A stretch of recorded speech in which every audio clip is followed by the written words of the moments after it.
Assalamualaikum warahmatullahi wabarakatuh. Innal hamdalillah nahmaduhu wa nasta'inuhu wa nastaghfiruh wa na'udzu billahi min syururi anfusina wa min sayyiati a'malina. Man yahdihillahu fala mudhillalah wa man yudlil fala hadiyalah. Asyhadu an la ilaha illallah wahdahu la syarikalah wa asyhadu anna Muhammadan abduhu wa rasuluh. Ya ayyuhalladzina amanu taqullaha haqqa tuqatih wa la tamutunna illa wa antum muslimun. Ya ayyuhan nasu taqu rabbakum alladzi khalaqakum min nafsin wahidah wa khalaqa minha zawjaha wa batha minhuma rijalan katsiran wa nisaa'a wattaqullaha alladzi tasaaluna bihi wal arham innallaha kana 'alaikum raqibah. Ya ayyuhalladzina amanu taqullaha wa qulu qawlan sadida yuslih lakum a'malakum wa yaghfir lakum dhunubakum wa man yuti'illaha wa rasulahu faqad faza fawzan 'azima. Amma ba'd, fa in asaqal hadithi kitabullah wa khairal hadi hadi Muhammadin sallallahu alaihi wasallam wa syarrul umuri muhdatsatuha wa kullu muhdatsatin bid'ah wa kullu bid'atin dhalalah wa kullu dhalalatin finnar. Ikhwani fillah wa akhwati, bapak-bapak, ibu-ibu, saudara-saudariku rahimani wa rahmukumullah. Alhamdulillah kita dipertemukan kembali oleh Allah Subhanahu wa taala di dalam majlis yang mulia ini. Semoga Allah Subhanahu wa taala menambahkan kepada kita ilmu yang bermanfaat dan al-amal as-saleh. Insyaallah pada kesempatan malam yang berbahagia ini kita akan bersama-sama mempelajari, mengulangi kembali apa yang telah kita pelajari yang berkaitan dengan salah satu ciri khas ahlu sunnah wal jamaah, ciri khas dakwah salafiyah al-firqah an-najiyah, yaitu wasatiyatu ahli sunnah, pertengahannya ahlu sunnah wal jamaah. Ini semuanya selayaknya untuk kita memahaminya, mengetahuinya, agar kita betul-betul ketika mengatakan diri kita Ahlussunnah wal Jamaah, ad-da'wah salafiyah, al-firqatun najiyah, harus kita memiliki ciri khas yang membedakan kita dengan kelompok-kelompok sempalan Islam yang lainnya. Yaitu sekali lagi, Ahlussunnah wal Jamaah adalah umat pertengahan di antara kelompok-kelompok sempalan lainnya. Ikhwani fillah wa akhwati rahimani wa rahmakumullah. Allah Subhanahu wa taala berfirman di dalam surat Al-Baqarah ayat 143, wa kadzalika ja'alnakum ummatan wasata. Demikianlah kami jadikan kalian umat yang pertengahan. Umat yang ada di tengah antara kelompok yang ekstrem kanan atau yang ekstrem kiri, yang ifrat dan yang tafrid, yang berlebihan dan yang meremehkan. Islam ada di tengah-tengah. Dan itulah as-siratal mustaqim. Itulah jalan yang lurus. Seperti yang kita baca setiap kali salat, ihdinas siratal mustaqim, siratal ladzina an'amta 'alaihim, ghairil maghdubi 'alaihim waladdallin. Ya Allah, tunjukkanlah kami ke jalan yang lurus, yaitu jalannya orang-orang yang telah Engkau anugerahkan kepada mereka kenikmatan dari kalangan nabi, para siddiqin, syuhada dan salihin. Bukan jalannya orang-orang yang Engkau murkai, yaitu jalannya orang Yahudi, dan bukan pula jalannya orang-orang An-Nasara. Islam pertengahan di antara dua agama tersebut. Demikian pula Ahlussunnah wal Jamaah, pertengahan di antara kelompok-kelompok sempalan Islam yang lainnya. Dan ini pula yang mendorong Syekhul Islam Ibnu Taimiyah rahimahullah mengarang kitab yang diberi judul Al-Aqidah Al-Wasitiyah, dari kata-kata al-wasat, akidah pertengahan. Tentunya pertengahan yang sesuai dengan dalil, sesuai dengan Al-Quran dan Sunnah ala fahmi salafil ummah. Bukan pertengahan menurut akal pikiran, bukan menurut hawa nafsu, namun pertengahan sesuai dengan ad-dalil. Oleh karena itulah Syekhul Islam Ibnu Taimiyah rahimahullah mengatakan dalam Al-Aqidah Al-Wasitiyah tentang ciri khas Ahlussunnah wal Jamaah, beliau mengatakan humul wasatu fi firaqil ummah kama annal ummah hiyal wasatu fil umam. Kata beliau bahwasanya Ahlus Sunnah wal Jamaah itu adalah umat pertengahan di antara kelompok-kelompok sesat dari orang-orang yang menamakan sebagai kaum muslimin, sebagaimana Islam adalah umat pertengahan di antara umat-umat yang lainnya.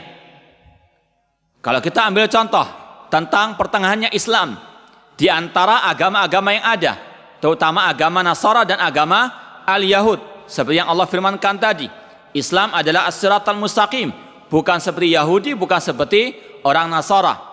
Dalam masalah at-tauhid misalnya, dalam masalah menyikapi para al-anbiya, orang Yahudi mereka at-tafrid, mereka meremehkan para al-anbiya, mereka mencela para nabi, bahkan mencela Allah Subhanahu wa taala, dan mereka pula yang membunuh para an-nabi. Allah Subhanahu wa taala berfirman di dalam surat Ali Imran ayat 181, qad sami Allahu qala alladziina qalu innallaha faqirun wa nahnu aghnia sanaktubu ma qalu wa qatlahumul anbiya. Allah mengatakan, dan sungguh Allah telah mendengar ucapan orang-orang Yahudi yang mengatakan sesungguhnya Allah adalah fakir, sedangkan kami adalah orang-orang kaya. Mereka Yahudi adalah orang yang memperoleh Allah Subhanahu wa taala, yang kurang ajar kepada Allah Subhanahu wa taala. Kemudian kata Allah, sanaktubu maqalu, kami akan tulis apa yang mereka ucapkan, dan juga kami akan menulis, dalam artian kami akan membalas perbuatan mereka yang membunuh para al-anbiya. Ini adalah at-tafrid, meremehkan bahkan membunuh para al-anbiya bighairi haqqin. Lawannya adalah an-nasara, yang mereka al-ifrat. Mereka adalah orang-orang yang berlebihan dalam menyikapi para nabi, di antaranya Nabi Isa alaihi assalam. Mereka menjadikan nabinya sebagai sesembahan selain Allah Subhanahu wa taala. Sebagaimana Allah berfirman dalam surat Al-Maidah ayat yang ke-72, laqad kafara alladziina qalu innallaha huwal masiihu ibnu maryam wa qala al-masiihu ya bani israila budallaha rabbi wa rabbakum. Allah mengatakan, sungguh kafir orang-orang Nasara yang mereka mengatakan bahwasanya Allah adalah Isa bin Maryam.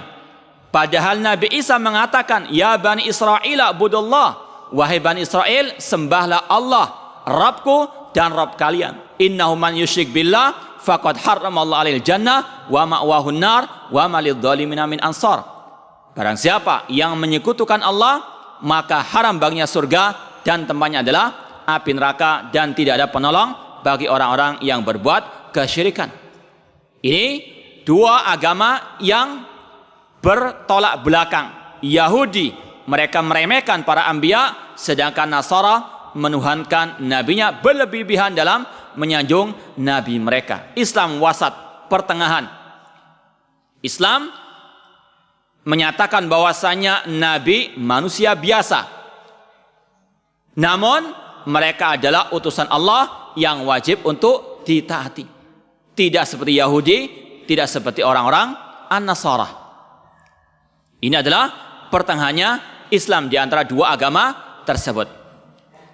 Kalau dalam masalah fikih misalnya, orang Nasara dikatakan bahwasanya mereka menggauli wanita-wanita yang sedang haid, sedangkan orang Yahudi mereka menjauhkan para wanita-wanita yang sedang haid. Dalam Islam tidak. Wanita yang haid boleh dipergauli, namun tidak boleh disetubuhi. Pertengahan di antara Yahudi dan an-Nasara. Demikian seterusnya. Islam agama yang wasat, pertengahan. Wa kadzalika ja'alnakum ummatan wasata. Dan itulah yang dipegang oleh Ahlus Sunnah wal Jamaah. Karena secara hakikatnya Ahlus Sunnah wal Jamaah, dakwah salafiyah, al-firqatun najiyah, at-taifah al-mansurah, itu adalah Islam itu sendiri. Ya. Karena al-firqatun najiyah, Ahlus Sunnah wal Jamaah, mereka tidaklah beragama kecuali sesuai dengan Islam yang diajarkan oleh Ar-Rasul SAW. Al-firqatun najiyah adalah kelompok yang mengamalkan sabda Rasulullah SAW, ma'ana alaihi wa ashabi, yang mengikuti aku dan para sahabatku. Itulah Islam yang sebenarnya. Maka jika Islam adalah agama pertengahan, maka Ahlussunnah wal Jamaah demikian. Mereka adalah kelompok yang pertengahan, tidak ifrat, tidak berlebihan, dan juga tidak meremehkan dalam semua bidang agama ini. Ini yang akan kita sampaikan beberapa contohnya. Yang pertama yang disebutkan oleh Syekhul Islam Ibnu Taimiyah rahimahullah dalam Al-Aqidah Wasithiyah, kata beliau, fahum wasatun fi babi sifatillahi subhanahu wa ta'ala baina ahli ta'tili al-jahmiyah wa ahli tamsil al-musyabbihah. Ahlussunnah wal Jamaah pertengahan di dalam permasalahan sifat-sifat Allah subhanahu wa ta'ala di antara dua kelompok yang sesat, yaitu kelompok ahli ta'til yang menolak, mengingkari nama-nama dan sifat-sifat Allah Subhanahu wa taala, baik dari kelompok Jahmiyah ataupun mungkin kelompok Mu'tazilah ataupun kelompok Asy'ariyah. Dan pertengahan di antara kelompok Al-Musyabbihah yang menetapkan sifat Allah namun menyamakan sifat Allah dengan sifat al-makhluk. Ini adalah pelajaran tentang masalah tauhid asma wa sifat. Ahlussunnah wal Jamaah pertengahan di antara dua kelompok tersebut. Kalau kita mau renungkan kembali kelompok-kelompok yang ada nanti itu yang akan kita sampaikan, mereka ini hakikatnya mengapa mereka sesat? Karena mereka mengambil sebagian dalil, meninggalkan dalil yang lainnya. Yu'minuna bi ba'din wa yakfuruna bi ba'd. Beriman kepada sebagian, kufur kepada sebagian yang lainnya. Adapun Ahlussunnah wal Jamaah menggabungkan semua dalil yang ada, maka mereka pun di atas al-haq, karena mereka apa? Menggabungkan antara al-haq tersebut. Sedangkan sebagian al-bid'ah mengambil sebagian yang hak, meninggalkan yang lainnya. Lawannya juga demikian, mengambil sebagian yang hak, meninggalkan yang lainnya. Maka mereka sesat dan menyesatkan, ifrat dan tafrid. Seperti misalnya kelompok yang mereka menolak sifat Allah Subhanahu wa taala. Mereka mengatakan Allah tidak punya nama, tidak punya sifat. Dalilnya apa? Laisa kamitslihi syai'un. Allah tidak sama dengan sesuatu apapun. Kalau Allah punya nama, punya sifat, berarti Allah itu sama dengan makhluk. Maka tidak benar Allah punya nama, punya sifat. Ini adalah ajaran at-ta'til, meniadakan, mengingkari sifat-sifat bahkan nama-nama Allah Subhanahu wa taala. Mengambil ayat tadi. Sedangkan lawannya kelompok musyabbihah mengatakan wa huwas samiul basir, Allah Maha mendengar lagi Maha melihat. Kata mereka namanya melihat, namanya mendengar, ya sama dengan makhluk. Ya. Mereka tetapkan Allah punya sifat sama wal basar, namun mereka berlebihan dengan mengatakan sifat Allah sama dengan sifat makhluk. Kenapa dua-duanya sesat? Kenapa? Mengambil sepotong, ini juga mengambil sepotong. Ahlussunnah menggabungkan dua-duanya, mengatakan Allah laisa kamitslihi syai'un wa huwas samiul basir. Allah tidak ada sesuatu pun yang serupa dengannya. Ini menolak at-tasybih. Allah tidak sama dengan makhluk, membantah kelompok al-musyabbihah yang menyerupakan Allah dengan makhluk.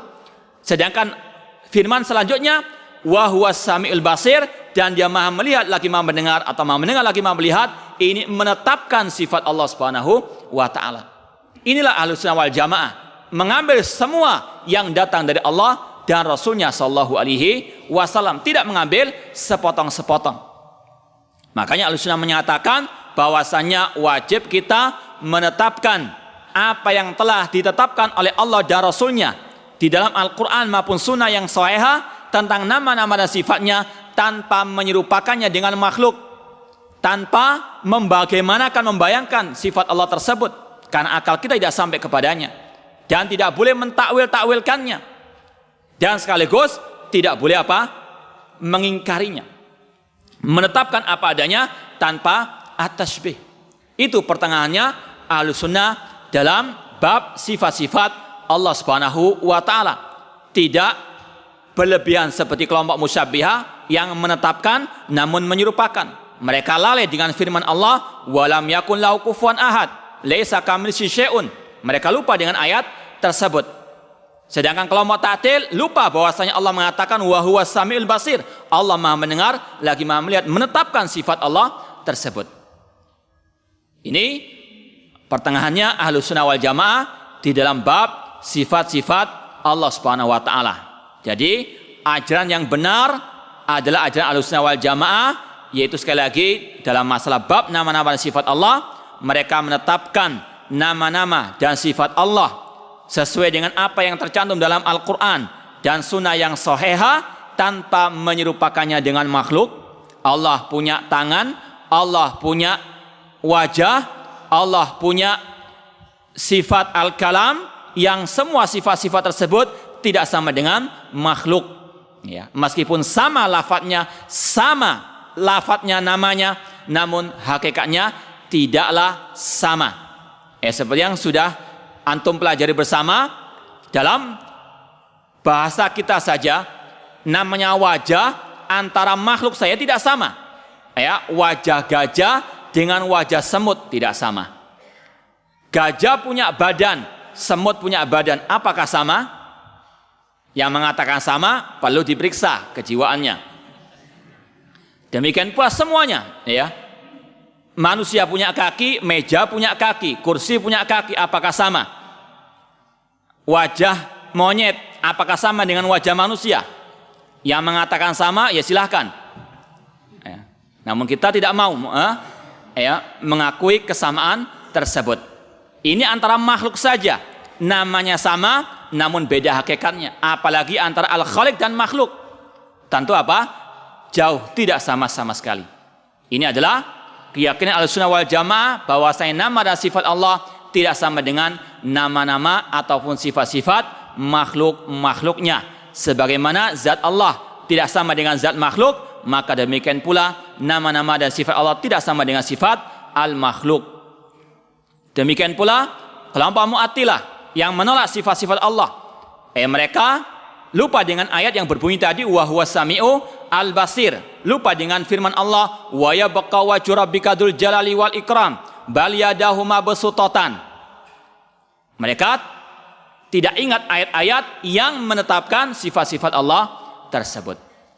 Dan kata para ulama, sumber malapetaka, sumber kesesatan dalam masalah ini yaitu mereka ketika membaca tentang nama-nama sifat Allah di dalam Al-Quran maupun sunnah yang sahihah, yaitu mereka tidak meniadakan at-tasbih terlebih dahulu. Seandainya ketika mereka membaca ayat yang berbunyi bal yadahu mabsutatan, bahkan kedua tangan Allah terbentang, seandainya mereka langsung menjauhkan diri daripada at-tasbih, maka mereka akan menetapkan apa adanya, selesai perkaranya. Namun permasalahannya mereka dijangkiti penyakit at-tasbih. Ketika mereka membaca ayat wa yabqa wajhu rabbika dzul jalali wal ikram, yang terbetik dalam benak mereka, kalau kita tetapkan Allah punya wajah, Allah punya tangan, berarti sama dengan makhluk. Maka dari sini mereka ada yang menolaknya. Berarti Allah tidak punya sifat wajah, tidak punya sifat tangan. Ada pula sebagian mereka mengatakan, berarti itu bukan wajah yang hakiki, namun itu maksudnya adalah zat Allah. Itu maksudnya adalah kekuasaan Allah, mentakwil seperti kelompok Asy'ariyah. Ahlussunnah wal Jamaah tidak, ketika membaca ayat itu langsung ingat firman Allah, laisa kamitslihi syai'un. Allah tidak sama dengan sesuatu apapun. Selesai perkaranya, menetapkan apa adanya. Itulah ad-din yusrun, agama mudah. Tidak perlu pakai takwil-takwil, tidak perlu pakai apa? Ta'til, menetapkan apa adanya seperti yang Allah tetapkan dan yang ditetapkan oleh Ar-Rasul sallallahu alaihi wasallam. Ini yang berkaitan dengan asma dan sifat Allah Subhanahu wa taala. Kemudian yang kedua, kata Syekhul Islam Ibnu Taimiyah rahimahullah, fahum wasatun fi babi af'alillah bainal jabariyah wal qadariyah wa ghairihim. Ahlussunnah wal Jamaah pertengahan tentang di dalam masalah perbuatan-perbuatan Allah atau takdir Allah antara kelompok al-jabariyah dan kelompok al-qadariyah dan selain mereka. Sudah antum pelajari bersama makna iman kepada takdir, yaitu iman kepada takdir mencakup 4 hal: mengimani tentang ilmunya Allah, tentang catatan takdir Allah, tentang kehendak Allah, dan tentang penciptaan Allah Subhanahu wa taala. Bahwasanya semua yang ada di atas muka bumi ini adalah ciptaan Allah dan ada dengan kehendak Allah Subhanahu wa taala. Wa ma tasyauna illa an yasha'allahu rabbul alamin. Dan tidaklah kalian berkehendak kecuali Allah berkehendak. Semuanya atas kehendak Allah. Para ulama mengatakan masya Allah kana wa ma lam yasha' lam yakun. Apa yang Allah kehendaki pasti terjadi, dan apa yang tidak Allah kehendaki tidak terjadi. Imam Asy-Syafi'i rahimahullah mengatakan masyi'ta kana wa illam asya' wa masyi'tu illam tasya' lam yakun. Apa yang engkau kehendaki Allah pasti terjadi meskipun aku tidak menghendaki, dan apa yang aku kehendaki jika engkau tidak menghendaki Allah tidak akan mungkin terjadi. Ini keyakinan Ahlussunnah wal Jamaah. Semuanya terjadi atas kehendak dari Allah Subhanahu wa taala. Ada dua kelompok yang menyimpang dalam hal ini. Yang pertama kelompok Al-Jabariyah. Dikatakan Al-Jabariyah dari kata-kata Al-Jabr, yaitu bahwasanya manusia melakukan perbuatannya yang baik maupun yang jelek itu karena paksaan dari Allah Subhanahu wa taala. Kata mereka manusia itu ibaratnya seperti buluh atau daun yang diterbangkan oleh angin, tidak punya kehendak sama sekali. Ya. Padahal secara fitrah saja kita berbuat apapun, entah jelek atau yang baik, itu kita merasakan ada apa? Keinginan dari diri kita. Seperti misalnya kita duduk di masjid ini, apakah begitu saja kita jalan ya, tanpa ada niat, tanpa ada kehendak? Tidak mungkin. Ya. Ada apa? Kehendak. Ini adalah agama fitrah. Sedangkan mereka menyelisih fitrah. Kata mereka manusia berbuat tanpa kehendak dari diri mereka, namun paksaan dari Allah seperti robot, ya, yang tidak apa punya kehendak sama sekali. Hanya sekedar apa? Di-remote begitu saja jalan. Kalau enggak jalan sesuai dengan apa yang diinginkan. Itu kata mereka, kelompok Jabariyah, manusia seperti bulu yang diterbangkan oleh angin. Mereka lupa dengan firman Allah, wa ma tasyaun, tidaklah kalian berkehendak. Artinya Allah di situ menetapkan manusia punya kehendak. Ya. Dan itu sekali lagi agama fitrah. Kita sendiri merasakan setiap kita berbuat pasti ada kehendak. Makanya Rasul mengatakan innamal a'malu binniyat. Sesungguhnya amal perbuatan sesuai dengan niat, sesuai dengan keinginan kita. Apa niat kita? Apa keinginan kita? Apakah untuk Allah atau untuk selain Allah Subhanahu wa taala? Mereka mengatakan manusia itu dipaksa oleh Allah Subhanahu wa taala. Ini adalah ucapan yang sesat yang menyelisih Al-Qur'an yang mengatakan wa ma tasyaun. Kemudian juga lawannya kelompok Al-Qadariyah. Dikatakan Qadariyah karena mereka meniadakan takdir Allah Subhanahu wa taala. Mereka mengatakan manusia berbuat sesuai dengan kehendak mereka sendiri tanpa ada campur tangan kehendak Allah Subhanahu wa taala. Ini lawannya. Ini berlebih-lebihan dalam menetapkan takdir Allah, ini meremehkan, menolak, mengingkari takdir Allah Subhanahu wa taala. Makanya Rasul mengatakan al-qadariyatu majusu hadil ummah. Kelompok Qadariyah majusinya umat ini karena mereka menetapkan adanya dua Tuhan, ya, kelompok Majusi, agama Majusi mengatakan ada Tuhan di atas muka bumi ini, Tuhan cahaya dan Tuhan kegelapan. Tuhan cahaya, Tuhan kebaikan, Tuhan kegelapan, Tuhan kejelekan. Kelompok Qadariyah juga demikian. Kata mereka, yang baik ciptaan Allah, yang jelek ciptaannya manusia. Ini adalah kelompok yang sesat, mengingkari takdir Allah. Sedangkan di antara bentuk rukun iman yaitu antum minabil qadar khairi wa syarrihi. Engkau beriman kepada takdir Allah yang baik maupun yang jelek, semuanya ciptaan Allah Subhanahu wa taala. Namun harus kita pahami, ya, ketika manusia berbuat kejelekan itu karena kehendaknya, dan ketika disiksa itu karena keadilan Allah Subhanahu wa taala. Ya. Jangan pernah suudzon kepada Allah. Kan itu ciptaan Allah yang jelek kok disiksa orang tersebut. Ya, contoh misalnya yang gampang, HP ini misalnya, kan ada yang menciptakan. Ya. Namanya HP teknologi seperti pedang bermata dua, bisa untuk baik, bisa untuk kejelekan. Ketika HP tersebut digunakan untuk menipu, digunakan untuk kejahatan, kemudian ketangkep polisi misalnya, dihukum, apa yang salah yang menciptakan? Siapa yang salah? Orang yang menggunakan HP tersebut. Demikian pula dengan manusia, ketika Allah yang menciptakan, dia apa? Telah ditunjukkan wahadainahu najdain. Kami tunjukkan kepada mereka dua jalan yang baik dan jalan yang jelek. Kalau pilih yang jelek kemudian jatuh ke dalam azab Allah, jangan salahkan kecuali dirinya sendiri. Faman wajada khairan falyahmadillah wa man wajada ghaira dzalik fala yalumma illa nafsa. Barang siapa yang memperoleh kebaikan, hendaklah dia memuji Allah, sedangkan kalau mendapat selain itu jangan salahkan kecuali dirinya sendiri. Seperti kata para ulama, ya contohnya di sini ada 2 lantai masjid ini. Kalau mau turun dari lantai atas ada 2 jalan. Jalan pintas dan jalan agak lambat. Jalan pintas langsung turun dari lantai 2. Ya. Kalau ada orang turun dari lantai 2 langsung mengambil jalan pintas, kemudian patah kakinya, apa mengatakan ini sudah apa? Kehendak Allah, ini adalah sudah paksaan dari Allah Subhanahu wa taala. Kalau ada orang mengatakan seperti itu, ya mungkin bisa diperiksakan. Ini intinya apa? Bahwasanya manusia itu Allah ciptakan dan Allah berikan fasilitas untuk mereka memilih sendiri yang hak maupun yang batil. Tidak ada paksaan dari Allah Subhanahu wa taala. Kalau dia salah, kemudian diberikan siksa, jangan salahkan kecuali dirinya sendiri. Intinya sekali lagi, bahwasanya Ahlussunnah wal Jamaah meyakini semuanya atas takdir Allah Subhanahu wa taala, namun manusia juga punya kehendak yang baik ataupun yang jelek. Ini pertengahannya Ahlussunnah dengan antara Ahlussunnah dengan atau pertengahannya Ahlussunnah di antara kelompok Jabariyah yang mereka lupa dengan firman Allah wa ma tasyaun, dan kelompok Al-Qadariyah yang mereka lupa illa an yasha Allah. Makanya sekali lagi kalau kita renungkan kenapa mereka sesat, karena mereka hanya mengambil sebagian dalil, meninggalkan dalil yang lainnya, sedangkan Ahlussunnah menggabungkan kedua dalil tersebut. Maka mereka pun bertentangan, karena apa? Mencopot sebagian dalil, meninggalkan dalil yang lainnya. Yang ini juga sebaliknya, mengambil dalil yang terakhir, meninggalkan yang pertama. Wa ma tasyauna illa an yasha Allah.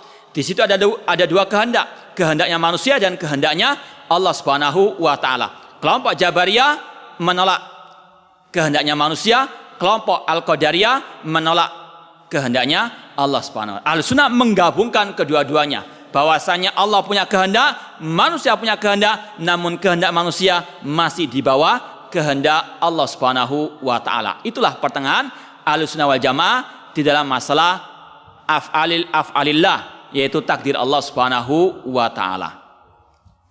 Kemudian yang ketiga, kata Syekhul Islam Ibnu Taimiyah rahimahullah, wa fi babi wa'idillah bainal murji'ati wal wa'idiyah minal qadariyati wa ghairihim. Ahlussunnah wal Jamaah pertengahan di dalam masalah ancaman Allah antara kelompok al-murji'ah dan kelompok al-wa'idiyah, yaitu kelompok al-khawarij. Kelompok al-murji'ah mengatakan bahwasanya pelaku dosa besar itu tidak mendapatkan sanksi sama sekali. Sedangkan kelompok Al-Khawarij mengatakan orang yang berbuat dosa besar itu kekal di dalam api neraka. Ahlussunnah wal Jamaah mengatakan pelaku dosa besar itu tahta masyiatillah, di bawah kehendak Allah Subhanahu wa taala. Insya'a adzabahum wa insya'a ghafara lahum. Jika Allah menghendaki, Allah akan siksa mereka, dan jika Allah menghendaki, Allah akan mengampuni mereka. Tidak memastikan pasti disiksa, tidak, namun tahta masyiatillah, terserah Allah Subhanahu wa taala. Karena bisa jadi orang itu berbuat dosa besar, namun dia punya kebaikan-kebaikan yang banyak sehingga bisa menutupi kejelekan tersebut. Innal hasanat yudhibna as-sayyiat. Sesungguhnya kebaikan-kebaikan itu menutup yang jelek. Kita lihat orang itu berbuat dosa besar, namun kita tidak melihat kalau orang itu punya banyak kebaikan. Tidak bisa langsung kita vonis orang ini pasti masuk neraka, kekal dalam api neraka. Tidak bisa. Karena apa? Seperti tadi, bahwasanya Ahlussunnah mengatakan pelaku dosa besar, orang yang berbuat zina, perjudian, narkoba atau yang lainnya, mereka kalau meninggal dunia belum bertobat, itu tahta masyiatillah, di bawah kehendak Allah Subhanahu wa taala, tidak bisa dipastikan masuk surga dan juga tidak bisa pastikan masuk ke dalam neraka. Terserah Allah Subhanahu wa taala. Ini merupakan apa? Akidah Ahlussunnah wal Jamaah. Bahwasanya Ahlussunnah wal Jamaah tidak gampang menvonis orang itu masuk surga, masuk neraka. Urusan akhirat kita serahkan kepada Allah Subhanahu wa taala. Kalau kita mendengar misalnya ada dai kondang yang dakwanya menyimpang, yang sesat dan menyesatkan, meninggal dunia, Tidak boleh kita mengatakan pasti di neraka, naudzubillah min dzalik. Ini bukan akidah Ahlussunnah wal Jamaah. Karena apa? Selama dia masih muslim, bagaimanapun dosanya, tahta masyiatillah. Ya, karena urusan akhirat bukan urusan kita. Urusan kita, urusan di dunia. Orang ini dakwanya menyimpang. Kita sampaikan kepada umat agar tidak dicontoh. Adapun ketika dia meninggal dunia, ya itu antara dia dengan Allah Subhanahu wa Ta'ala. Tahta masyiatillah. Tidak boleh kita memvonis orang itu masuk ke dalam api neraka. Dan itu pula yang merupakan akidah Ahlussunnah wal Jamaah yang tercantum dalam akidah atau kitab-kitab akidah. Di antaranya Al-Imam At-Tahawi rahimahullah mengatakan, narju lil muhsinina minal mu'minin an ya'fu anhum wa yudkhilahumul jannata bi rahmatihi wa la na'man lahum wa la nashhad alaihim. Kata Imam Tahawi rahimahullah, kita hanya bisa berharap orang yang baik dari orang beriman itu Allah ampuni dosanya, Allah masukkan ke dalam surganya. Namun kita tidak bisa menjamin, tidak bisa menvonis orang itu masuk surga Allah Subhanahu wa Ta'ala. Dia hanya bisa berharap. Kita doakan. Meskipun Masya Allah 24 jam kita lihat orang itu beribadah kepada Allah, namun siapa tahu hati manusia. Urusan akhirat kita serahkan kepada Allah, kecuali kalau ada dalil khusus tentangnya. Seperti misalnya Al-Asyra Al-Mubashsharuna fil Jannah, Abu Bakar fil Jannah, Umar fil Jannah, Utsman fil Jannah, Ali fil Jannah. Ini kita wajib untuk meyakini mereka adalah para penghuni surga sesuai dengan apa yang disampaikan oleh Rasulullah SAW. Dan 6 para sahabat yang lainnya, Abdurrahman bin Auf, Az-Zubair, Abu Ubaidah, Talha, Sa'ad bin Waqqas, Sa'id bin Zubair atau Sa'id bin Zaid. Ini adalah 10 sahabat yang dijamin masuk surga oleh Rasulullah SAW. Wajib kita meyakini mereka adalah penghuni surga. Adapun orang-orang beriman ya yang tidak ada dalil khusus tentangnya, tidak bisa langsung kita vonis masuk surga. Demikian pula sebaliknya, yang berbuat dosa besar, berbuat kebid'ahan misalnya, tidak boleh kita mengatakan orang itu di neraka. Ya.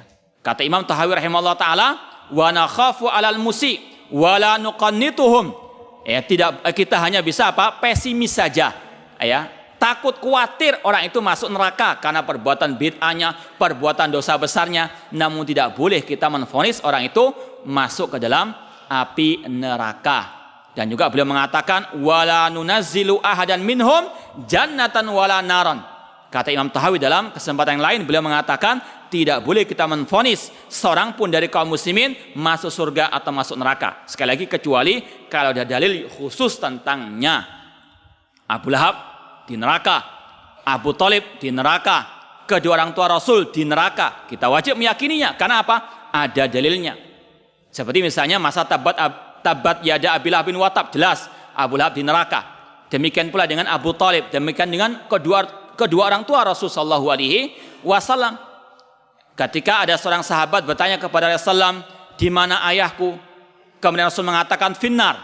Ketika orang itu mau pulang, Rasul mengatakan inna abi wa abaka finnar. Sesungguhnya ayahku dan ayahmu di neraka. Hadis riwayat Muslim. Kita yakini orang tua Rasul di neraka. Kenapa? Orang tua beliau musyrik, tidak mengikuti ajaran tauhid yang masih diberlakukan kepada kaum musyrikin, yang itu merupakan ajaran Nabi Ibrahim alaihi assalam. Demikian pula ibundanya Rasul SAW itu di dalam api neraka karena dia mati dalam keadaan musyrikah. Ya. Dikisahkan bahwasanya Rasul SAW minta izin kepada Allah untuk menziarahi ibu beliau, diizinkan. Namun ketika memohon izin untuk memohonkan ampun untuk ibunda beliau, diturunkan ayat maka nalin nabiyyi walladina amanu an yastaghfiru lil musyrikin walau kanu uli qurba mim ba'di ma tabayyana lahum annahum ashabul jahim. Tidak selayaknya bagi nabi dan orang yang beriman untuk memintakan ampun bagi orang-orang musyrikin meskipun mereka adalah kerabat mereka sendiri, setelah jelas bahwasanya mereka adalah ashabul jahim, penghuni api neraka al-jahim. Dari situ kata ulama bahwasanya Rasul sendiri menyatakan kedua orang tua beliau di neraka. Ya. Maka kalau ada orang yang mengatakan, ya, kalian kurang sopan kepada Rasul, kalian kurang beradab kepada Rasul karena kalian mengatakan kedua orang tua beliau di neraka. Justru sebaliknya, kalian yang kurang adab kepada Rasulullah. Rasul mengatakan kedua orang tua beliau di neraka, kalian tidak mau apa? Terima. Kalian tidak percaya dengan sabda Rasulullah. padahal beliau yang paling cinta kepada kedua orang tua beliau, namun beliau yang mengatakan kedua orang tua beliau di neraka. Siapa yang kurang adab? Yang menerima sabda Rasul atau yang menolak sabda Rasul SAW? Ya. Intinya sekali lagi, masalah surga dan neraka kita serahkan kepada Allah, kecuali kalau ada dalil khusus tentangnya. Ini kita kembali kepada pembahasan tadi, bahwasanya ada dua kelompok yang saling bertolak belakang, yaitu kelompok Al-Khawarij yang mereka mengatakan pelaku dosa besar kekal di dalam api neraka. Adapun kelompok Murji'ah mengatakan mereka masuk surga. Ahlussunnah wal Jamaah mengatakan mereka tahta masyiatillah, tidak bisa dipastikan masuk surga, tidak pula bisa dipastikan masuk api neraka. Apa dasarnya? Allah berfirman, innallaha la yaghfiru an yushraka bihi wa yaghfiru ma duna dzalika liman yasha. Ya. Allah tidak mengampuni dosa syirik, namun Allah mengampuni dosa selain syirik. Di antara dosa besar bid'ah itu dibawa kesyirikan. Apa kata Allah? Wa yaghfiru ma duna dzalika liman yasha. Allah mengampuni dosa selain syirik bagi yang Dia kehendaki. Artinya ada yang tidak Allah kehendaki, Allah apa? Adab dulu di neraka sampai selesai, baru dientas ke dalam surga. Ada pula yang langsung Allah ampuni. Karena apa? Mungkin karena doanya orang beriman yang lainnya, atau mungkin karena dia punya banyak kebaikan yang menutupi kejelekannya. Ada mungkin juga mendapat syafaat Rasulullah SAW yang bisa mencegahnya masuk ke dalam api neraka. Seperti yang dijelaskan oleh Rasulullah SAW tentang syafaat beliau. Beliau mengatakan syafaati li ahlil kabair min ummati. Syafaatku bagi para pelaku dosa besar dari umatku. Ada sebagian mereka yang akan masuk neraka, namun dengan seizin Allah mendapat syafaat Rasul, mereka pun dimasukkan langsung ke dalam surga Allah. Berarti apa? Pelaku dosa besar di bawah kehendak Allah. Jika Allah berkehendak, Allah adab dulu, namun tidak kekal dalam api neraka. Namun jika Allah mau, langsung Allah masukkan ke dalam surganya, langsung Allah ampuni. Ini pertengahannya Ahlussunnah wal Jamaah di antara kelompok Al-Khawarij dan kelompok Al-Murji'ah yang meremehkan masalah hal ini. Kedua-duanya ini berpendapat seperti itu didasari oleh keyakinan mereka sebelumnya. Kelompok Khawarij mengatakan bahwasanya iman itu satu kesatuan. Kalau salah satu cabangnya hilang, runtuh semua iman, kafir. Kelompok Murji'ah mengatakan bahwasanya iman satu kesatuan, tidak akan mungkin bisa runtuh. Sama-sama apa? Mengatakan seperti itu, namun hasilnya berbeda.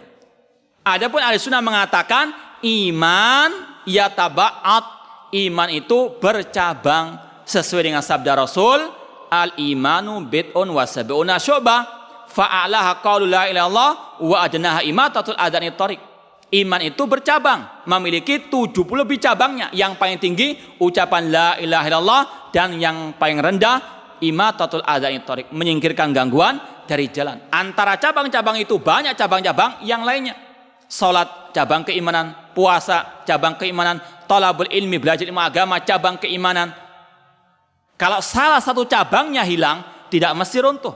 Seperti pohon kata para ulama, kalau rantingnya berguguran, daunnya berguguran, tidak mesti apa? Roboh pohon tersebut. Lain kalau yang hancur, yang roboh, yang rusak adalah akarnya, yaitu kalimat tauhid la ilaha illallah, bisa apa? Roboh pohon tersebut. Intinya itulah Ahlussunnah wal Jamaah, tidak mengatakan pelaku dosa besar kekal dalam api neraka, dan juga tidak seperti kelompok Murji'ah yang meremehkan masalah dosa, sehingga mereka mengatakan pelaku dosa besar masuk ke dalam surga tanpa ada azab, ancaman dari Allah Subhanahu wa taala. Kemudian yang keempat, Ahlussunnah wal Jamaah pertengahan fi babi asma'il iman wad din bainal haruriyati wal mu'tazilah wa bainal murji'ati wal jahmiyah. Ini masih ada kaitan dengan dua kelompok tadi, kelompok Murji'ah dan kelompok Al-Khawarij. Kelompok Murji'ah mengatakan pelaku dosa besar sempurna keimanannya.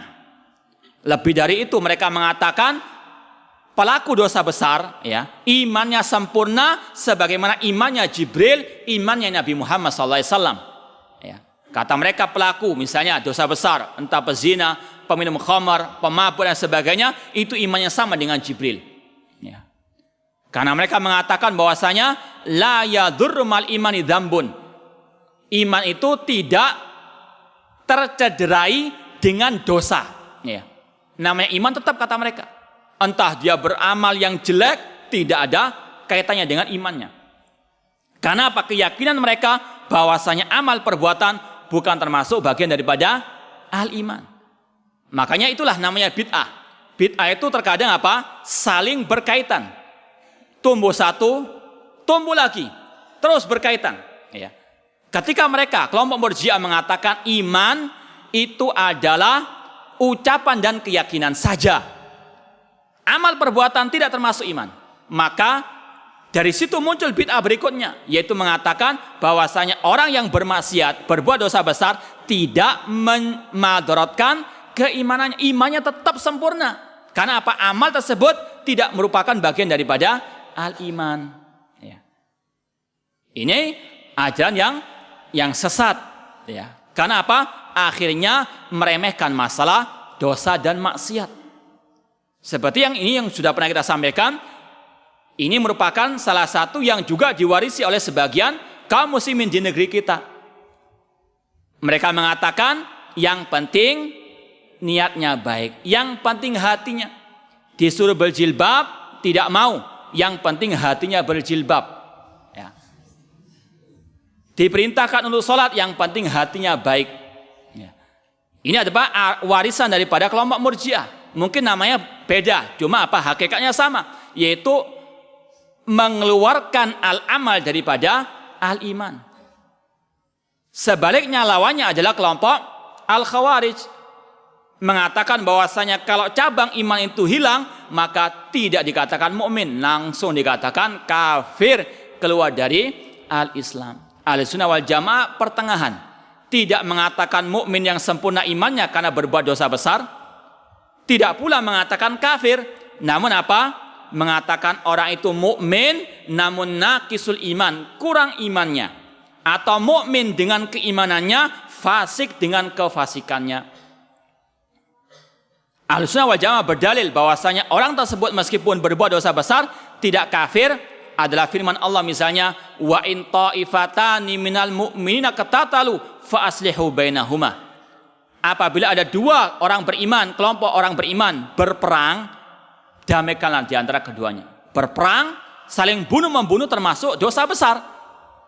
Namun apa? Allah masih mengatakan minal mu'minin wa in ta'ifatani minal mu'minin. Namun mereka apa? Kurang keimanannya. Ini adalah keyakinan Ahlussunnah wal Jamaah. Orang yang berbuat dosa besar tidak kafir, keluar dari Islam, seperti kelompok Khawarij yang mengatakan mereka keluar.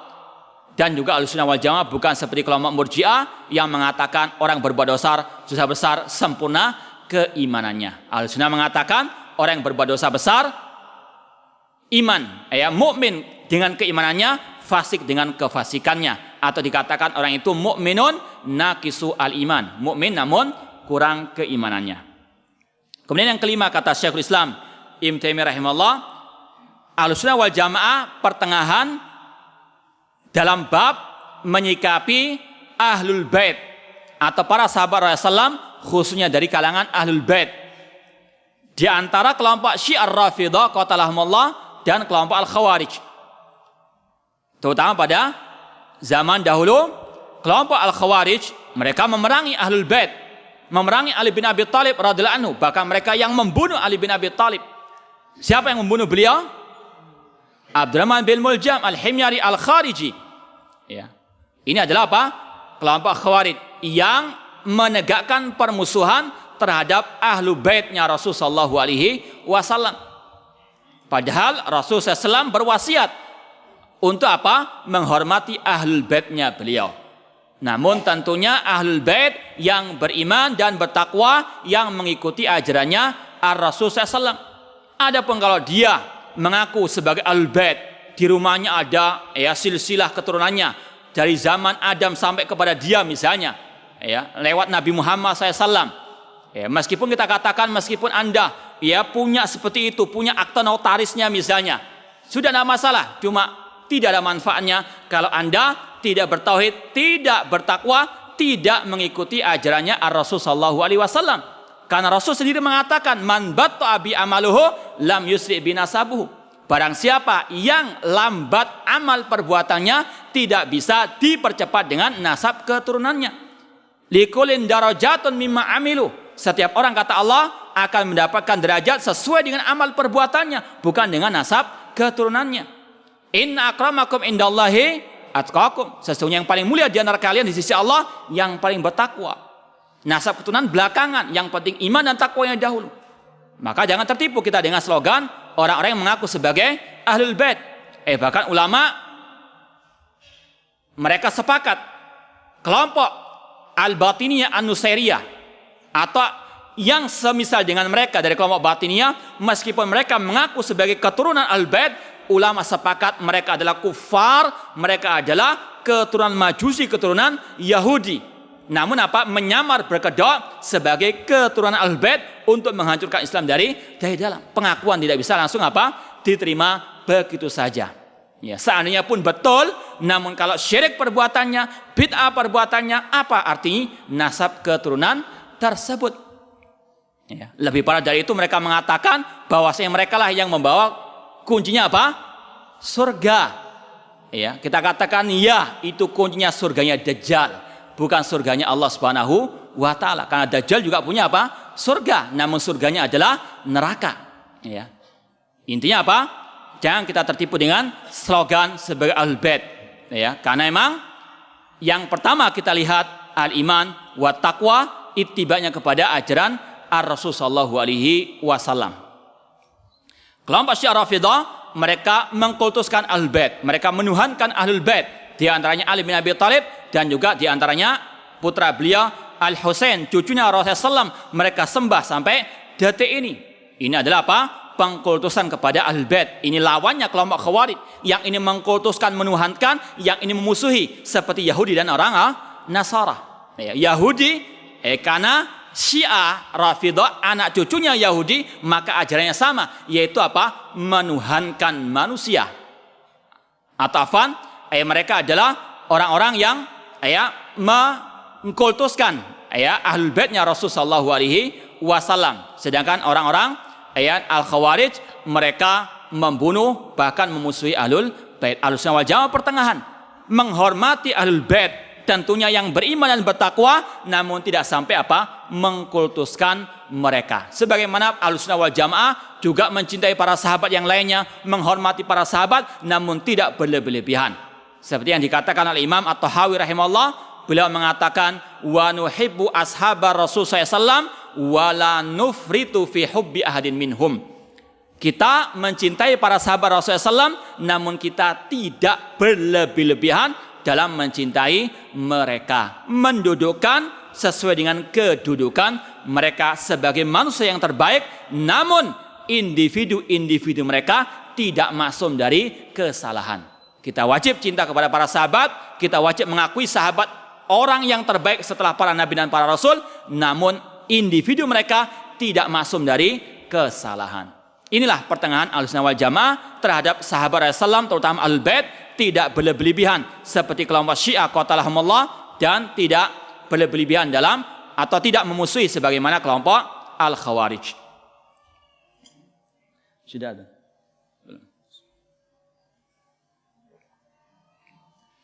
Kita lanjutkan lagi. Itu 5 contoh pertengahan Ahlussunnah wal Jamaah yang disebutkan oleh Syekhul Islam Ibnu Taimiyah rahimahullah dalam kitab beliau Al-Aqidah Al-Wasithiyah. Kita tambah lagi, dan ini kita juga merujuk daripada apa yang telah disampaikan dalam kitab-kitab Al-Aqidah, yaitu tentang masalah yang pertama di sini kita tambahkan asy-syafa'ah, masalah syafaat. Ada 2 kelompok yang sesat dalam masalah asy-syafa'at.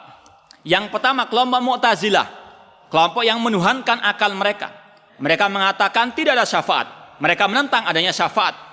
Demikian pula kelompok Al-Khawarij, mereka menolak adanya asy-syafaat. Kelompok tasawuf, kelompok sufi berlebih-lebihan dalam masalah asy-syafaat. Sampai apa? Mereka minta syafaat kepada selain Allah Subhanahu wa taala. Padahal sudah kita jelaskan tadi pagi, qul lillahi syafa'atu jami'ah. Katakanlah bahwasanya syafaat itu semuanya milik Allah. Artinya tidak boleh diminta kecuali hanya kepada Allah Subhanahu wa taala. Sedangkan kelompok tasawuf, kelompok sufi, mereka minta syafaat kepada nabi, kepada para wali atau kiai atau yang lainnya. Seperti kelompok musyrikin jahiliyah yang Allah firmankan, wa ya'buduna min dunillah ma la yadurruhum wa la yanfa'uhum wa yaquluna haula'i syufa'auna indallah. Mereka beribadah kepada selain Allah yang tidak bisa mendatangkan manfaat ataupun madarat, dan mereka mengatakan haula'i syufa'auna indallah. Mereka pemberi syafaat kami di sisi Allah Subhanahu wa taala. Ini kelompok tasawuf, berlebih-lebihan dalam menetapkan syafaat sampai-sampai mereka minta syafaat kepada selain Allah Subhanahu wa taala. Adapun kelompok Khawarij dan Mu'tazilah, mereka menolak, mengingkari adanya asy-syafaat. Ahlussunnah wal Jamaah mengatakan bahwasanya syafaat itu ada, namun syafaat itu milik Allah semata, tidak boleh diminta kecuali hanya kepada Allah. Kita meyakini syafaat itu akan Allah berikan kepada yang Allah izinkan, seperti Nabi kita Muhammad SAW, seperti para malaikat, namun harus dengan seizin dari Allah dan dengan ridha dari Allah Subhanahu wa taala, dan Allah tidak ridha kecuali kepada ahli at-tauhid. Ini sudah kita sampaikan tadi pagi. Rasul bersabda, as'adun nasi bi syafaati yaumil qiyamah man qala la ilaha illallah khalisan min qalbi. Orang yang paling berbahagia dengan syafaat kepada hari kiamat yang mengucapkan la ilaha illallah, tentunya mengamalkan juga konsekuensinya. Karena kalau sekedar ucapan di bibir saja, apa bedanya dengan orang munafikin? Namun yang dimaksud di sini mengucapkan la ilaha illallah dan sekaligus mengamalkan konsekuensinya, dan khalisan min qalbi, ikhlas dari hati yang terdalam, tidak munafik. Ini yang berhak mendapatkan syafaat ar-Rasul sallallahu alaihi wasallam, dan Rasul akan memberikan syafaat setelah diizinkan oleh Allah Subhanahu wa taala. Makanya para ulama mengatakan syafaat akan diperoleh dengan dua syaratnya, izin dari Allah dan ridha dari Allah. Izin Allah kepada yang akan memberikan syafaat, dan ridha Allah bagi yang akan diberi syafaat. Ya. Dan orang itu akan mendapatkan syafaat Rasulullah SAW kalau orang itu bertauhid dan juga mengikuti ajarannya ar-Rasul sallallahu alaihi wasallam. Di antaranya membaca zikir setelah azan. Itu termasuk salah satu sebab orang itu mendapatkan syafaat Rasul. Intinya ittiba kepada Rasul SAW. Rasul mengatakan dalam sebaris yang sahih, man qala hina yasma'un nida, ya, barang siapa mengatakan setelah dia mendengarkan azan, Allahumma rabba hadi da'wati tama was salatil qa'ima ati Muhammadanil wasilata wal fadilah wa ba'su maqama mahmudanil wa'atta halat lahu syafaati. Maka barang siapa mengucapkan doa tersebut setelah azan, baginya syafaatku. Itu cara menggapai syafaat Rasul, dengan ikhlas, dengan tauhid, dan dengan ittiba, bukan dengan syirik, bukan dengan kebid'ahan. Dan masih banyak lagi dalil-dalil yang menjelaskan bahwasanya cara menggapai syafaat Rasul dengan mengikuti ajarannya ar-Rasul sallallahu alaihi wasallam. Intinya Ahlussunnah wal Jamaah menetapkan syafaat itu ada, namun itu milik Allah dan tidak akan mungkin digapai kecuali dengan dua syarat tersebut. Bukan seperti kelompok Mu'tazilah dan Khawarij yang mengingkari syafaat, dan bukan kelompok tasawuf yang mereka berlebih-lebihan dalam menetapkan syafaat, bahkan mereka meminta-mintanya kepada selain Allah Subhanahu wa taala. Kemudian yang berikutnya, contoh pertengahan Ahlussunnah wal Jamaah di antara kelompok-kelompok sempalan yang ada tentang masalah al-karamah. Karamahnya para wali. Kelompok Mu'tazilah yang mereka menuhankan akal mereka mengatakan tidak ada istilah apa? Karamah, ya. Karena apa? Kata mereka nggak masuk akal adanya karamah tersebut. Lawannya adalah kelompok tasawuf juga, ya. Yaitu apa? Mereka berlebih-lebihan dalam menetapkan karamah. Mereka mengatakan karamah itu ada, namun mereka berlebih-lebihan dalam menetapkan siapa yang mendapatkan karamah tersebut. Mereka mengatakan, ya, para wali-wali mereka yang sudah kita sampaikan tadi pagi, mereka sampai berlebih-lebihan mengatakan orang yang, ya, tidak waras itu adalah wali-wali yang mereka memiliki karamah. Namanya karamah hal yang luar biasa yang tidak dimiliki oleh orang biasa. Contoh misalnya telanjang bulat di jalan, wali. Karena apa? Luar biasa, nggak punya malu. Ya. Itu adalah kenyataan, ini bukan khayal kita. Dan pernah kita saksikan sendiri ya di tempat kita di Surabaya sana, sempat kita beberapa kali ketemu. Ya, ada satu orang kalau siang itu digonceng naik sepeda motor, rambutnya panjang tanpa busana sama sekali. Manusia mengatakan di sana itu adalah wali. Kenapa? Berani telanjang bulat di siang bolong. Ya, luar biasa. Itulah walinya orang-orang as-sufi. Makanya dalam kitab-kitab mereka disebutkan istilah sufi, istilah wali itu kata mereka adalah al-majadzib. Dari kata-kata al-majadzub, yaitu yang telah dicabut akalnya. Sehingga Pak menjadi wali. Ya. Ini adalah karomah walinya apa? Para at-tasawuf atau kelompok as-sufi. Ahlussunnah wal jamaah pertengahan, bukan seperti sufi, bukan seperti mu'tazilah. Ahlussunnah mengatakan karomah itu ada.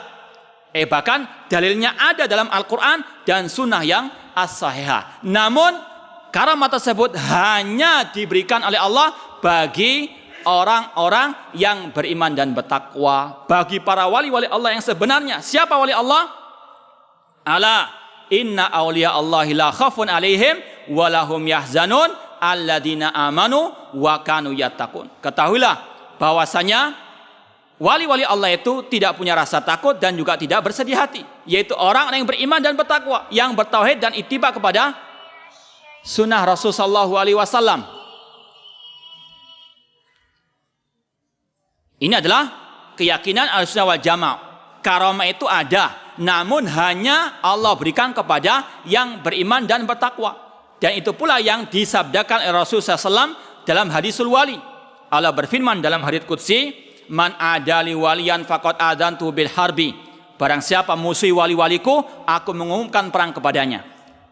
Wa ma taqarraba ilayya abdi bisyai'in ahabba ilayya mimma iftaratu alaih. Dan Allah mengatakan ciri waliku adalah kata Allah Subhanahu wa taala, tidaklah hambaku tersebut mendekatkan dirinya kepadaku dengan sesuatu yang lebih aku cintai daripada yang aku wajibkan kepadanya. Ciri wali Allah melaksanakan yang wajib. Di antaranya salat wajib 5 waktu. Berjamaah di masjid baik kaum laki-laki. Kalau kaum sufi tidak. Walinya apa? Enggak pernah salat. Kalau ditanya mana salat, di mana salatnya? Di Mekah. Padahal itu ada bohong. Ini adalah apa? Penipuan terhadap umat. Mal salat namun apa? Alasannya wali, sudah tingkat makrifat. Ini adalah apa? Walinya orang-orang at-tasawuf. Walinya Allah adalah apa? Yang beriman bertakwa, yang bertauhid, menjalankan perintah Allah, dan juga ditambah lagi menjalankan sunnahnya ar-Rasul sallallahu alaihi wasallam. Dan karamah itu ada dalilnya dalam Al-Quran maupun sunnah Rasul, dan Ahlussunnah meyakini akan karamah tersebut. Seperti yang Allah firmankan dalam Surat Ali Imran tentang kisah Maryam, seorang wanita yang solehah. Allah mengatakan, kullama dakhala 'alaiha Zakaria al-mihrab wajada indaha rizqa. Qala ya Maryamu anna laki hadha? Qalat huwa min indillah. Ketika Zakaria atau setiap kali Zakaria masuk ke mihrabnya Maryam, dia mendapatkan rezeki. Kata ulama tafsir di antaranya Imam Ibnu Katsir, yaitu selalu didapatkan buah-buahan, buah-buahan musim panas itu masih ada di sisi Maryam pada musim dingin. Demikian pula sebaliknya, didapatkan buah-buahan musim dingin pada musim panas. Padahal nggak ada kulkas pada waktu itu. Kalau sekarang masya Allah karamah semuanya bisa disimpan semuanya awet. Ada bahan pengawet lagi, ada formalin lagi. Masya Allah karamah. Adapun pada waktu itu, kata para ulama, ini diantara karamahnya Maryam, seorang wanita yang solehah. Itu didapatkan buah-buahan tadi, padahal bukan musimnya. Ini kata para ulama, diantara Ibnu Katsir rahimahullah, ini dalil tentang adanya karamah para wali-wali Allah. Entah wali Allah itu laki ataupun perempuan, yang penting beriman dan bertakwa. Demikian pula dalam contoh, para sahabat sangat banyak. Ada bentuk-bentuk karamah yang Allah berikan kepada para sahabat Rasul sallallahu alaihi wasallam. Di antaranya pembantunya Rasulullah SAW yang bernama Safina. Seperti yang diriwayatkan Imam At-Tabrani, bahwasanya ketika beliau terdampar di sebuah pulau, kemudian didatangi oleh singa, kemudian Safina, maulanya Rasulullah SAW, pembantunya Rasul mengatakan, ana Safina maula Rasulullah SAW. Aku adalah Safina, pembantunya Ar-Rasul SAW. Maka singa pun tersebut tidak memangsanya, tidak menyakitinya, bahkan menunjukkan jalan keluar. Ya. Tapi jangan coba-coba tiru adegan ini. Ya. Aku umat Nabi Muhammad, ya, sedangkan nggak pernah sholat, ya, atau bolong-bolong sholatnya. Ya, jangankan untuk ditunjukkan tempat, ya tunjukkan tempat di kuburan nantinya. Ya, intinya, ya itulah wali Allah. Para sahabat merupakan wali-wali Allah. Maka tidak aneh kalau Allah memberikan kepada mereka al-karamah, hal-hal yang sangat luar biasa. Demikian pula contohnya Usaid bin Hudair, Abbad bin Bishr, ketika malam hari yang tidak ada pelita, tidak ada lampu sama sekali, mereka keluar dari rumah Rasulullah SAW, kemudian ada cahaya yang mengiringi mereka berdua di malam yang gelap gulita, menerangi jalan mereka. Ketika mereka berpisah pula cahaya tersebut. Karamah para sahabat Rasulullah SAW. Demikian pula tabi'in dan tabi'ut tabi'in. Ini adalah apa? Karamah wali-wali Allah yang sesungguhnya, yaitu alladzina amanu wa kanu yattaqun. Sekali lagi intinya, Ahlussunnah wal Jamaah menetapkan adanya karamah karena sudah ada dalilnya dari Al-Qur'an dan Sunnah, namun karamah yang sebenarnya bagi yang beriman dan bertakwa, yang bertauhid dan ittiba kepada sunnahnya Ar-Rasul sallallahu alaihi wasallam. Kalau ada hal-hal yang luar biasa yang muncul dari seseorang yang dia tidak beriman, yang hidupnya mondar-mandir di kuburan keramat, alias dukun, paranormal dan sebagainya, ini bukan karamah, namun ini adalah sihir, ini bantuan dari asyaiton. Ya, harus kita wajib bisa membedakan mana wali Allah dan mana wali syaiton, karena tidak semua hal yang luar biasa itu muncul dari wali Allah. Dajjal, ya, yang ada tanda kafir di antara dua matanya, itu lebih sakti daripada Ki Joko Bodo, lebih sakti daripada Ki Geneng Pamungkas atau paranormal yang ada di dunia ini. Ya. Dia apa? Bisa menumbuhkan tumbuh-tumbuhan. Dia bisa menghidupkan yang telah mati. Dia bisa apa? Menjadikan suatu negeri makmur. Ya. Dengan seizin dari Allah Subhanahu Wa Taala untuk menguji, ya, siapa yang beriman kepada Allah dan siapa yang beriman kepada Dajjal. Namun hal yang luar biasa tersebut bukan menunjukkan dia di atas kebenaran, namun justru sebaliknya, dia adalah orang yang kafir. Ya. Intinya, kata para ulama, hal yang luar biasa tidak selalu dijadikan sebagai karamah, namun namanya karamah itu hal yang luar biasa yang Allah berikan kepada wali-walinya yang beriman dan bertakwa. Kemudian yang berikutnya di antara contoh pertengahan Ahlussunnah wal Jamaah di antara kelompok-kelompok sesat yang ada, yaitu tentang masalah menyikapi Nabi kita Muhammad sallallahu alaihi wasallam. Ahlussunnah wal Jamaah pertengahan di antara kelompok seperti kelompok Al-Mu'tazilah dan kelompok At-Tasawuf. Kelompok Mu'tazilah selalu menentang sabda Rasul dengan akal pikirannya semata. Tidak mengakui tentang hadis Dajjal, tidak mengakui tentang turunnya Isa bin Maryam atau munculnya Ya'juj wa Ma'juj, tentang hal-hal yang luar biasa yang terjadi sebelum akhir kiamat. Mereka mengingkari, artinya meremehkan sabda Rasul sallallahu alaihi wasallam. Dan juga diikuti sekarang oleh kelompok Jil, yang mereka adalah antek-antek orang Yahudi yang mereka ingin menentang agama Ar-Rasul sallallahu alaihi wasallam. Ini mirip dengan apa? Al-Yahud, ya. Maka kata para ulama, kelompok Mu'tazilah ini mirip dengan Yahudi, dan sungguh benar kata ulama tersebut, sebagaimana yang kita lihat, Jil merupakan anak buahnya, cucunya Al-Mu'tazilah, yang mereka cocok dengan orang Yahudi, ingin menghancurkan Islam dari dalam, meremehkan syariat Islam, meremehkan sabda Rasul sallallahu alaihi wasallam, bahkan meremehkan apa? Al-Quran. Mereka mengatakan Al-Quran berhak untuk direvisi. Naudzubillah min dzalik. Kufur, ya.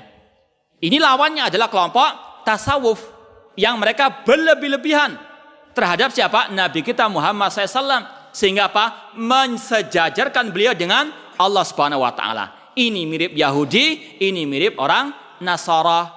Ini mengkultuskan Nabi, ini meremehkan Nabi Muhammad sallallahu alaihi wasallam. Ya, kelompok tasawuf seperti yang kita ketahui bersama, bagaimana mereka jangankan Nabi, para wali mereka yang di bawah Nabi saja mereka kultuskan. Ya, mereka mirip dengan orang Nasara yang menuhankan Nabi Isa alaihissalam. Ahlussunnah wal Jamaah sebagaimana Islam mengatakan, sebagaimana Allah berfirman, "Qul innama ana basyarun mislukum yuha ilayya annama ilahukum ilahu wahid." Katakanlah sesungguhnya aku adalah manusia biasa. Nabi Muhammad manusia biasa, bukan Tuhan, bukan sesembahan. Meskipun demikian, beliau adalah utusan Allah yang wajib kita hormati, wajib untuk kita taati. Wa ma arsalna mir rasulin illa liyuta'a biidznillah. Dan tidaklah kami mengutus seorang rasul kecuali untuk apa? Ditaati. Ini pertengahan Ahlussunnah, tidak mengkultuskan seperti tasawuf dan tidak meremehkan seperti kelompok Mu'tazilah atau yang semisal dengan mereka. Kelompok atau permasalahan berikutnya yang merupakan contoh pertengahan Ahlussunnah wal Jamaah di antara kelompok-kelompok yang ada, masalah jihad. Ya. Ini antara kelompok tasawuf lagi ya. Jangan bosan ya, tasawuf. Ini gudangnya syirik, kebid'ahan, kesesatan. Kalau mau kulaan di sini. Ya. Semuanya ada. Di antaranya masalah jihad. Kelompok tasawuf tidak mau berjihad melawan orang kafir. Mereka mengatakan jihad yang sebenarnya jihadun nafsi. Dan mereka membawakan dalil yang dhaif, bahkan palsu, yaitu ketika katanya mereka, ketika Rasul pulang dari perang Badar, Rasul mengatakan raja'na minal jihadil asghar ilal jihadil akbar. Kita pulang dari jihad yang kecil kepada jihad yang besar, yaitu jihadun nafs. Maka mereka pun apa? Tidak mau berjihad melawan orang-orang kafir. Kata mereka sudah tutup jihad tersebut, yang ada jihadu apa? An-nafs. Ini menyempitkan jihad pada jihad apa? Nafs saja. Lawannya kelompok Al-Khawarij, kelompok teroris sekarang ini, yang hanya membatasi jihad pada jihad dengan pedang saja. Ya. Ahlussunnah wal Jamaah menggabungkan kedua-duanya. Mengatakan sebagaimana dikatakan oleh Imam Ibnu Qayyim rahimahullah, jihad ada 4 macam, ada 4 tahapannya, ada 4 tingkatannya. Yang pertama jihadun nafsi. Ini betul jihad yang paling besar. Rasul mengatakan dalam hadis yang sahih, afdalul jihad an yujahidar rajulu hawahu wa nafsah. Jihad yang paling afdal yaitu jihad melawan hawa nafsu dan diri sendiri. Kata Ibnu Qayyim rahimahullah, ini ada 4 tingkatannya, yaitu yang pertama belajar ilmu agama termasuk jihad. Dan bahkan ini yang paling utama, karena nggak akan mungkin orang itu bisa berjihad melawan orang kafir tanpa ilmu. Al ilmu qablal qawli wal amal. Talabul ilmi termasuk jihad.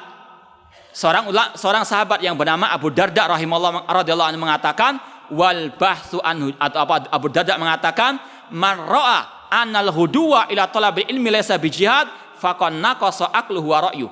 Barang siapa menganggap belajar ilmu agama bukan jihad, maka telah kurang akal ataupun kecerdasannya. Mu'ad bin Jabal radhiyallahu anhu mengatakan, wal bahtsu anhu ay alimi al jihadun. Mencari ilmu agama adalah jihad. Iya. Maka demikian pula di sini, ketika kita belajar ilmu agama, harus semangat seperti orang yang berjihad melawan orang apa? Kafir di medan pertempuran. Jangan loyo, jangan apa? Ngantuk-ngantuk. Karena apa? Ya, awas ada rudal menyerang. Ya, harus apa? Semangat. Namanya jihad. Ya. Ini yang harus kita yakini. Belajar ilmu agama termasuk apa? Jihad di jalan Allah Subhanahu wa taala. Tahapan jihad yang pertama jihadun nafsi. Yang pertama dengan ilmu, dengan al-amal, dengan dakwah dan dengan as-sabar. Kemudian tahapan jihad yang kedua, jihad melawan asyaitan, yaitu dengan as-sabar wal yakin. Allah mengatakan wa ja'alna minhum a'immatan yahduna bi amrina lamma sabaru wa kanu bi ayatina yuqinun. Dan kami jadikan di antara mereka imam-imam, pemimpin-pemimpin agama, yahduna bi amrina, mereka memberikan hidayah dengan perintah kami, dan mereka adalah orang yang sabar karena mereka bersabar dan mereka yakin dengan ayat-ayat kami. Mereka melawan syaitan dengan apa? Ilmu, dengan keyakinan dan dengan kesabaran. Karena setan memiliki 2 jaring, yaitu jaring syahwat dan syubhat. Syahwat dilawan dengan kesabaran, syubhat dilawan dengan al-yakin ataupun al-ilmu. Ini jihad yang kedua, jihad melawan asyaitan. Kata para ulama, tidak akan mungkin orang itu bisa berjihad yang ketiga melawan orang kafir atau munafik sebelum dia melewati 2 tahapan jihad tadi. Intinya apa? Digabungkan dua-duanya. Jihad nafsi ada, jihad syaitan ada, demikian jihad melawan orang kafir dan munafikin, yaitu dengan harta, dengan hati, dengan jiwa, dan dengan apa yang dimiliki oleh manusia kaum muslimin. Rasul mengatakan jahidul musyrikin bi amwalikum wa anfusikum wa alsinatikum. Berjihadlah melawan orang musyrikin, melawan orang kafirin dengan harta kalian, dengan jiwa kalian, dan dengan lisan-lisan kalian. dengan dakwah. Ini membantah kelompok teroris yang hanya menyempitkan jihad hanya pada apa? Al-qital dengan pedang. Pada Rasul mengatakan jihad melawan orang musyrikin bisa dengan harta, bisa dengan jiwa, pedang, dan juga bisa dengan lisan, dengan apa? Dakwah. Bahkan Rasul SAW ketika di Mekah belum ada jihad dengan pedang, Allah berfirman, wajahidhum bihi jihadan kabira, dan jihadlah melawan orang musyrikin dengannya, yaitu bil Quran, dengan jihad yang besar. Kemudian yang keempat kata Ibnu Qayyim, jihad melawan arbabil bid'ah wa dzulmi wal munkarat. Jihad melawan pelaku kebid'ahan, pelaku kemaksiatan, dan ini sesuai dengan sabda Rasul, man ra'a minkum munkaran falyughayyir biyadi fa lam yastati fa bilisani fa lam yastati fa biqalbi wa dzalika ad'afu al-iman. Intinya Ahlussunnah wal Jamaah menggabungkan tahapan-tahapan jihad tersebut, tidak seperti kelompok teroris yang hanya menyempitkan jihad dengan pedang saja, lupa dengan jihadun nafsi, sehingga mereka apa? Tidak tahu lawan dan kawan, tidak tahu siapa yang berhak dibunuh dan siapa yang dijadikan sebagai pemimpin mereka dan sebagainya. Karena apa? Tidak didasari oleh al-ilmu, al-Quran wa sunnah ala fahmis sahabah. Sedangkan tasawuf, mereka hanya mengambil jihadun nafsi, lupa dengan jihad-jihad yang tadi. Ahlussunnah menggabungkan semuanya, beriman kepada semua bentuk jihad tadi.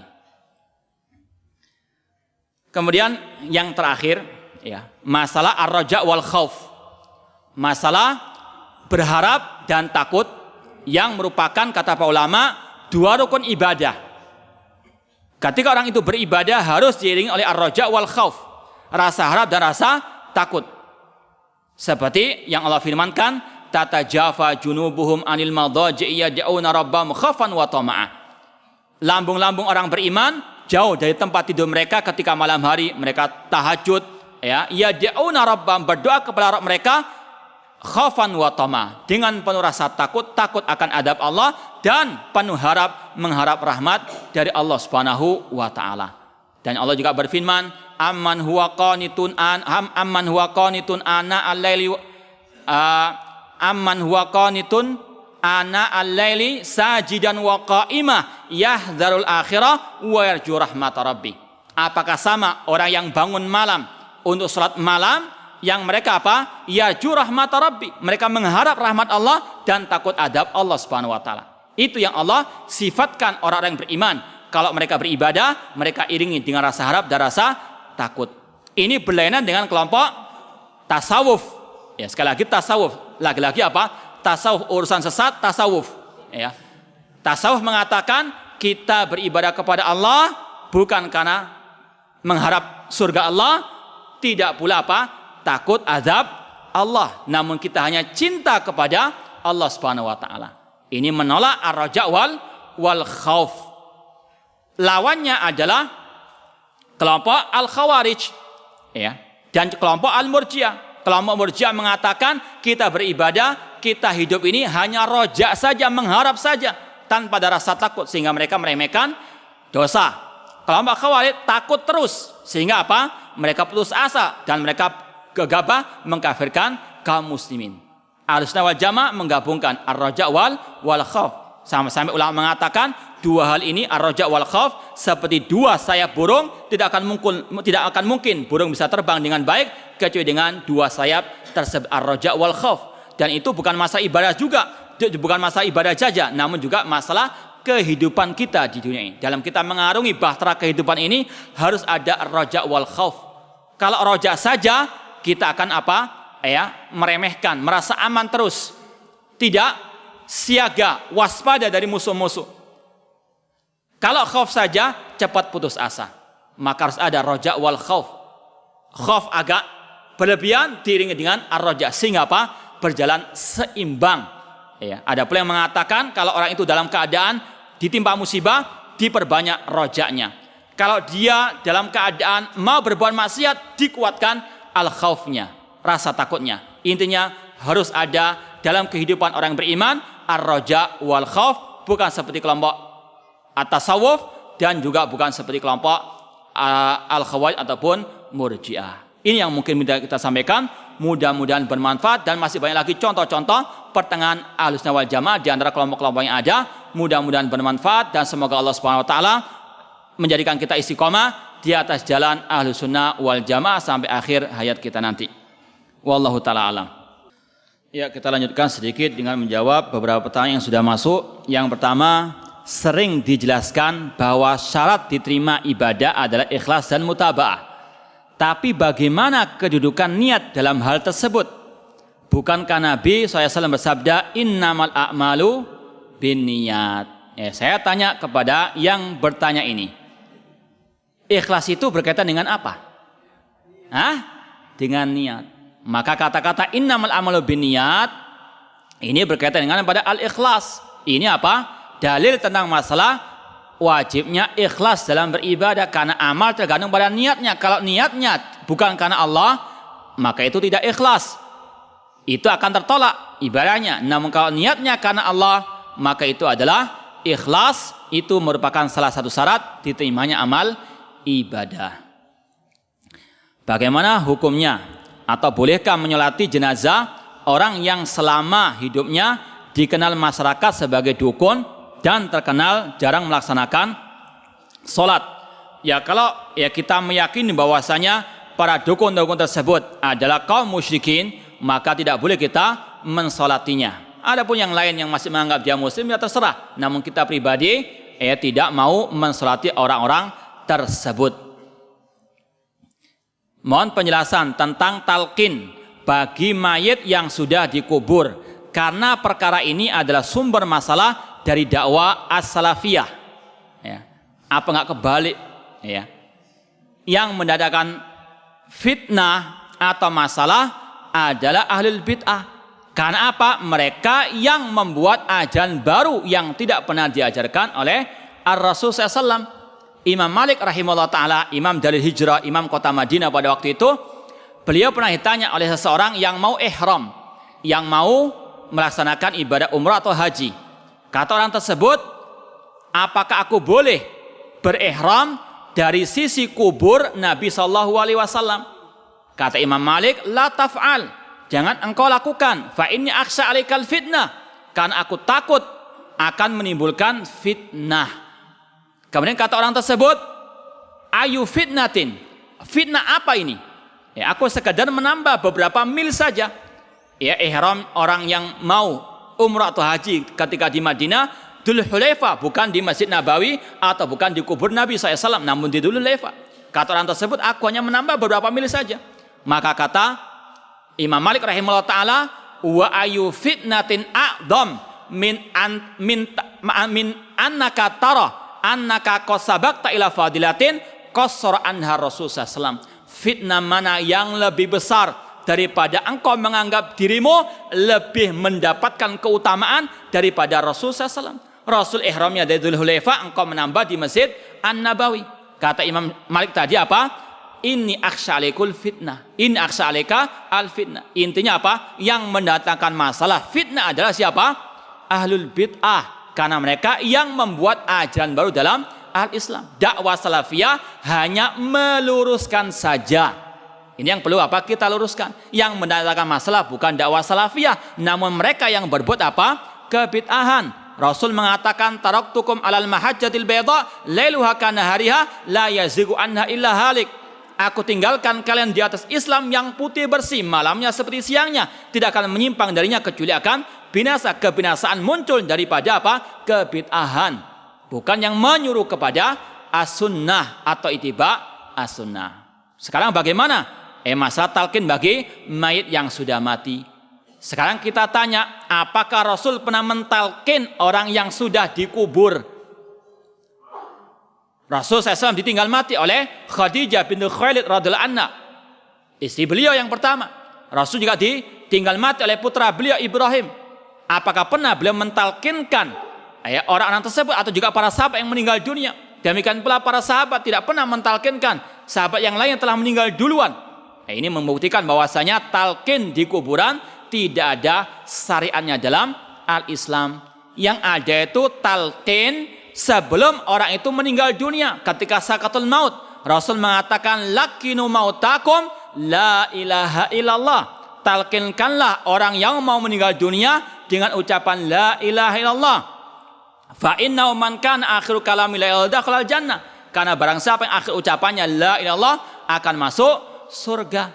Adapun talqin setelah orang itu mati, ada Pak Mudin datang mengatakan, ya fulan, kalau ada malaikat mungkar wan nakir bertanya kepadamu, siapa Rabbmu? Jawablah Allah. Kalau dia bertanya siapa nabimu? Jawab itu Nabi Muhammad. Ini kalau dalam UNAS termasuk apa? Hah? Joki ya? Iya. Ini terlarang, ya, syar'an wa aklan. Ya. Apalagi orang yang sudah meninggal dunia tidak akan mungkin bisa mendengarkan apa? Talqinnya Pak Mudin. Ini secara akal wa syara' tidak bisa diterima sama sekali. Tidak ada contohnya dari Rasul SAW. Dan Rasul mengatakan, iyyakum wa muhdatsati al-umur. Hati-hati kalian dari perkara yang baru dalam urusan agama. Dakwah salafiyah hanya meluruskan saja bahwasanya itu perbuatan yang bid'ah. Bukan dakwah saleh yang membuat masalah. Mereka yang membuat masalah. Seandainya mereka tidak mengada-ada, kita tidak akan apa? Repot-repot. Ya. Yang merepotkan itu mereka. Ya. Seandainya nggak ada bid'ah, kita ya duduk di rumah mungkin ya. Namun semua ada hikmahnya. Adanya al-bid'ah sehingga kita apa? Serius belajar, serius untuk apa? Wa tawassaw bil haq wa tawassaw bis sabr. Semua ada hikmahnya. Yang terakhir, apa hukumnya seorang bekerja bangunan terlibat dalam proyek pembangunan gereja? Ini termasuk wala ta'awanu 'alal ismi wal udwan. Jangan kalian ta'awun tolong menolong dalam dosa dan permusuhan. Dan gereja tempatnya musuh-musuh al-Islam, tempatnya orang yang memusuhi agama Allah Subhanahu wa taala, maka haram untuk apa? Ikut andil dalam pembangunan tempat-tempat tersebut. Wallahu ta'ala, mudah-mudahan apa yang kita sampaikan bermanfaat. Kurang lebihnya saya mohon maaf. Dan kalau mungkin ada kesalahan, mohon diluruskan dan disampaikan bil hikmah wal mau'izati al hasanah. Aqulu qouli hadza wa akhiru da'wana anil hamdulillahi rabbil alamin. Wassalamualaikum warahmatullahi wabarakatuh.